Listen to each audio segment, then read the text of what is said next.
আসসালামু আলাইকুম। আমি Arif Ahmed, authorised representative, Dhaka stock exchange. আপনাদের সকলকে আমন্ত্রণ জানাচ্ছি কাই টিভির নিয়মিত স্টক মার্কেট আপডেট ব্লগে।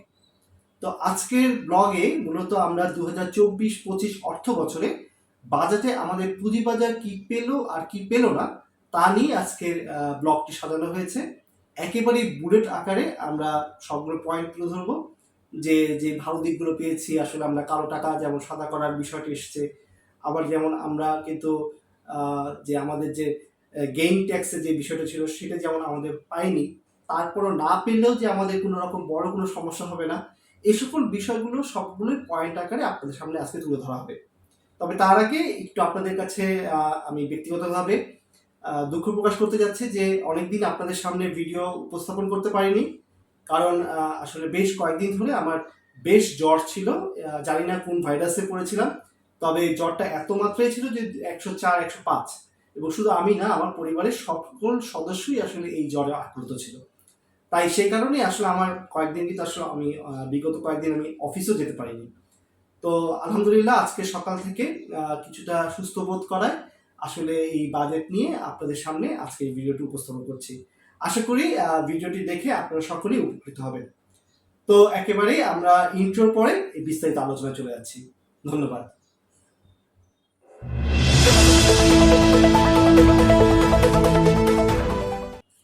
অসংখ্য ধন্যবাদ আমার ইন্ট্রোর পর আমার সাথে থাকার জন্য।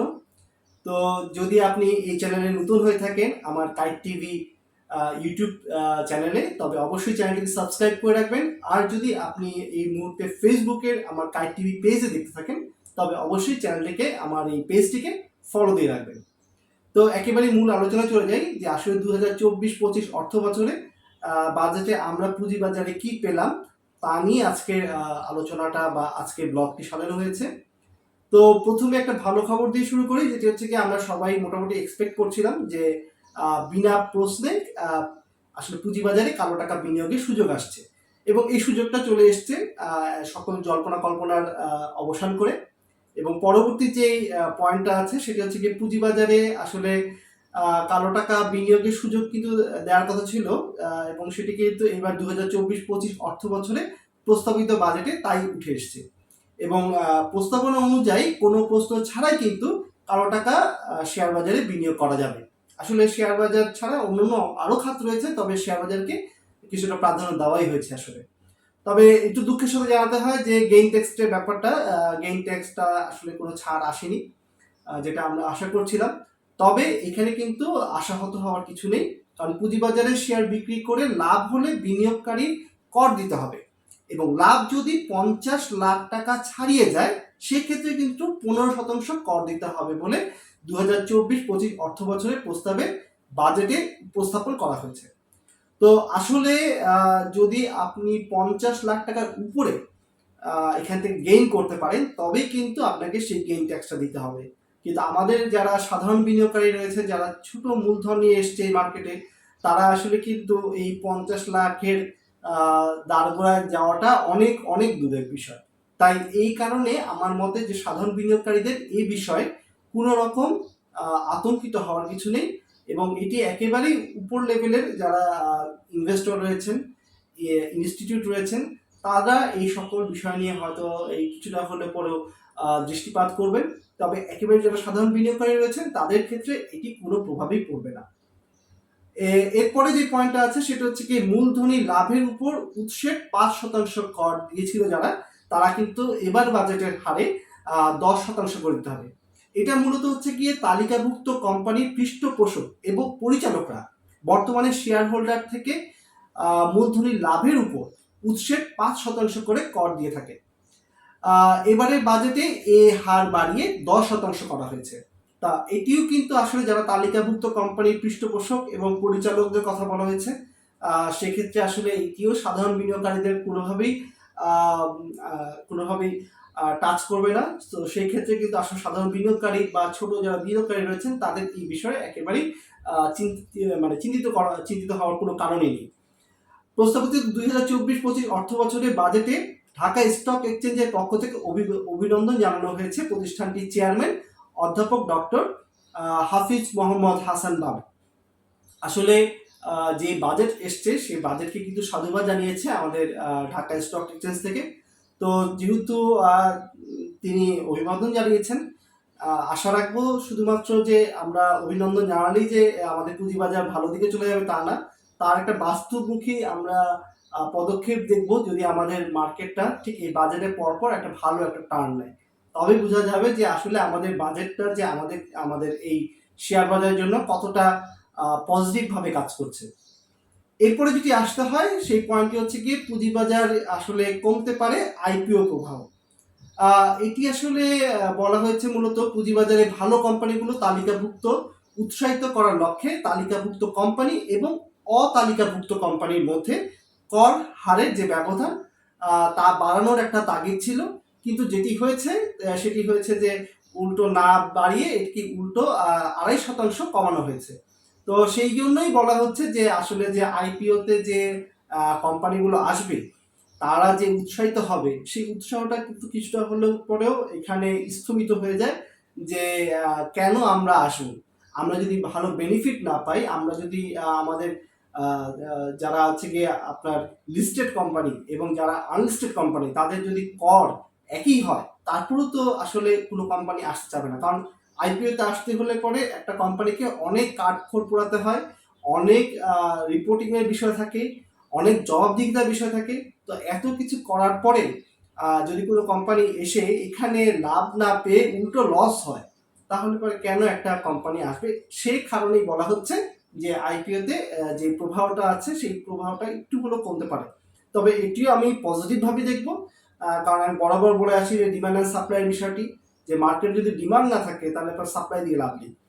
সো আপনি সাপ্লাই যদি বাড়াতে থাকেন, খালি আইপিও আসতে থাকে, তখন কিন্তু এই টাকা যেটা আছে পুঁজিবাজারে সেই টাকাটাই কিন্তু ভাগাভাগি হয়ে যায় আরো অন্যান্য কোম্পানির মধ্যে। তো সেটা কিও আসলে এটি নেগেটিভ নিউজ ধরলে পরে আমি এটাকে পজিটিভ ভাবে ধরব।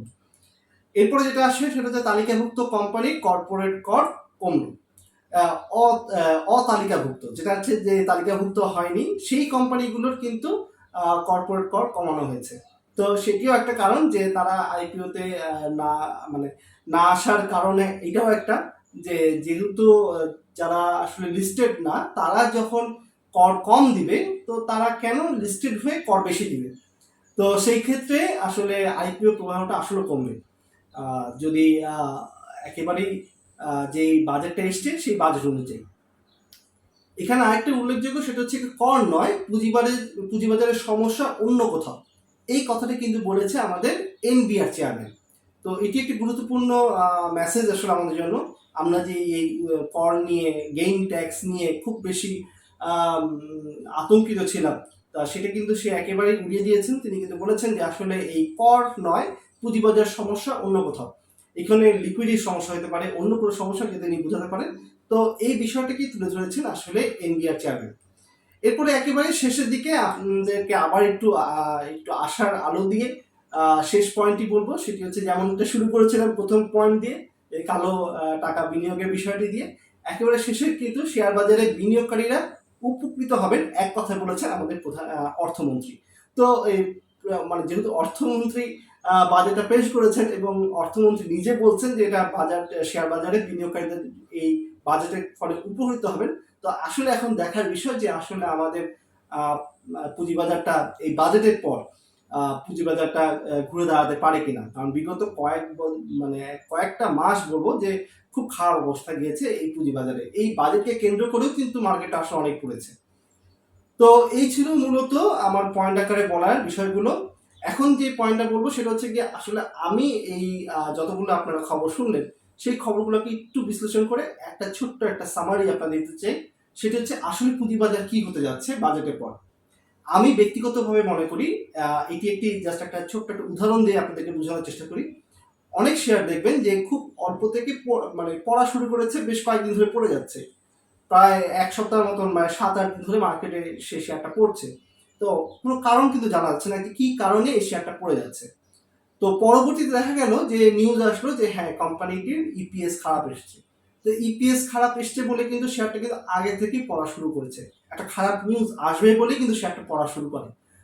এরপরে জিনিসটা লক্ষণীয় যে যেদিন থেকে এই নিউজটা চলে আসলো যে খারাপ ইপিএস চলে এসছে, মাইনাস চলে এসছে, তারপর থেকে কিন্তু দেখা যায় শেয়ারটা ওইখান থেকে আবার উপরের দিকে যাওয়া শুরু করে।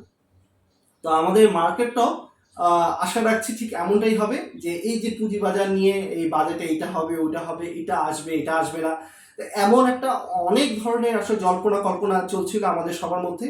তো এখন কিন্তু আর জল্পনা কল্পনার সেই সুযোগটা নেই। আমরা অনেকটাই নিশ্চিত যে বাজেটে এই হতে যাচ্ছে। তো সেই জন্য বলবো যে যতই খারাপ নিউজ আসুক না কেন, যতই আমাদের যা এক্সপেকটেশন ছিল সেই এক্সপেকটেশন অনুযায়ী আমরা যত কিছু না পাই না কেন এই শেয়ার বাজার এই বাজেট থেকে, তবে যেহেতু নিউজগুলো সব চলে এসছে, তো এখান থেকে কিন্তু আসলে শেয়ার বাজার উঠে যাওয়াটাই আমার মতে বাঞ্ছনীয়।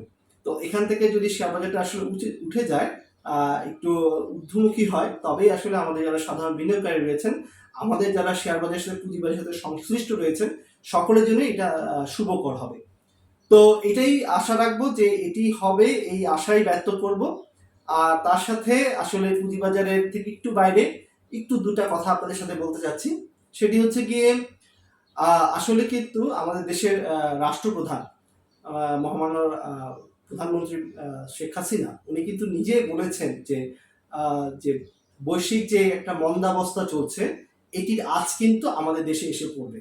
এবং আমরা ধীরে ধীরে হলে পরেও বুঝতে পারছি যে কিছু না কিছু আমাদের মধ্যে এই আঁচটা লাগা শুরু করেছে। ডলারের দাম বেড়ে যাওয়া, মুদ্রাস্ফীতি বেড়ে যাওয়া, যদিও মুদ্রাস্ফীতি কমে আনা হবে এই বাজেটের লক্ষ্য, তারপরেও যেহেতু সরকার প্রধান এই কথাটা বলেছেন, তার মানে আমাদেরকে একটু হলেও সজাগ থাকতে হবে যে আসলে কিন্তু সামনে যে কোনো অর্থনৈতিক বিপর্যয় আসতেই পারে।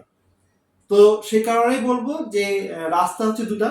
একটা হচ্ছে কি আপনি আপনার আয় বাড়াবেন, অপরটি হচ্ছে কি আপনার যে ব্যয় আছে সেই ব্যয়টাকে কমানোর চেষ্টা করবেন। তো যদি আপনি আয় না বাড়াতে পারেন, আপনার যদি অর্থনৈতিক বিপর্যয় ঘটে সব জায়গায়, সেখানে আপনার আয় বাড়ানোর সুযোগটা খুব কম। সেই ক্ষেত্রে কিন্তু আপনার ব্যয়কে সংকোচন করে নিয়ে আসতে হবে। আর আপনি যদি এই মুহূর্তে আসলে ডেবিট ক্রেডিট কার্ডের মধ্যে যদি আটকে পড়ে থাকেন, তাহলে কিন্তু এটি অবশ্যই একটি বিপজ্জনক সময়। আসলে আমরা অনেকেই মনে করে থাকি যে এই ক্রেডিট কার্ড আমাদের একটা আলাদা ক্রেডিট দেয়। আসলে এটা ক্রেডিট দেয় না, এটা আপনাকে আরো ডিমোশনের দিকে নিয়ে যায়। একটা ক্রেডিট কার্ড হচ্ছে কি আসলে আপনার আমি বলবো যে দেউলিয়া হওয়ার মানে প্রথম স্টেপ। আপনি যে সামনে দেউলিয়া হতে পারেন, তার জন্য কিন্তু প্রথম স্টেপটাই হচ্ছে কি এই ক্রেডিট কার্ড। আসলে যারা বাজার করতে যান, তারা অনেকেই ক্রেডিট কার্ড ইউজ করে অভ্যস্ত হয়ে যাচ্ছেন আস্তে আস্তে, কিন্তু আপনাদের কিন্তু এটা খেয়াল থাকছে না যে আসলে আপনার আয় কত হচ্ছে আর ব্যয় কত হয়ে যাচ্ছে। আয়ের চেয়ে যদি ব্যয় বেশি হয়ে যায়, তখনই কিন্তু আপনি বিপদে পড়বেন। আর এই ক্রেডিট কার্ডটাই হচ্ছে গিয়ে প্রথম ধাপ আপনার এই অর্থনৈতিক বিপর্যয়ের মধ্যে পড়ার। তো এই বিষয়ে একটু সজাগ থাকবেন ক্রেডিট কার্ড ব্যবহারের ক্ষেত্রে। এখন অনেকে অনেক রকম যুক্তি দিতে পারে, তবে যুক্তি থেকে বড় কথা যে আপনাকে সেফ থাকতে হবে। আপনাকে আপনার পরিবারকে আর্থিকভাবে সুরক্ষা দেওয়ার জন্য আপনাকে এই সকল ভুল স্টেপ নেওয়া যাবে না। একটি সিগারেট যেমন একটা মাদকের প্রথম দ্বার হয়ে তৈরি হয়, প্রথম স্টেপ। আপনি যদি সিগারেট খেয়ে থাকেন, তাহলে 80% চান্স থাকে আপনি কিন্তু অ্যাডিকশনে চলে যাওয়ার। ঠিক তেমনিভাবে আপনার কাছে যদি একটা ক্রেডিট কার্ড থাকে, তাহলে পরে আপনার মধ্যে খুব সম্ভাবনা রয়েছে যে আপনি দেউলিয়া হওয়ার বা আর্থিক বিপর্যয় পড়ার। তো কেন আপনি এই অতিরিক্ত চাপটা নেবেন? তো এই বলেই আজকের ভিডিওটি আমি এখানে শেষ করব। তো আমার জন্য অবশ্যই দোয়া করবেন, আমার পরিবারের জন্য দোয়া করবেন। ইনশাল্লাহ আপনাদের সাথে খুব অল্প সময়ের মধ্যে আবার দেখা হচ্ছে স্টক মার্কেট যে কোনো আপডেট নিয়ে। ততক্ষণ ভালো থাকবেন, সুস্থ থাকবেন। আল্লাহ হাফেজ।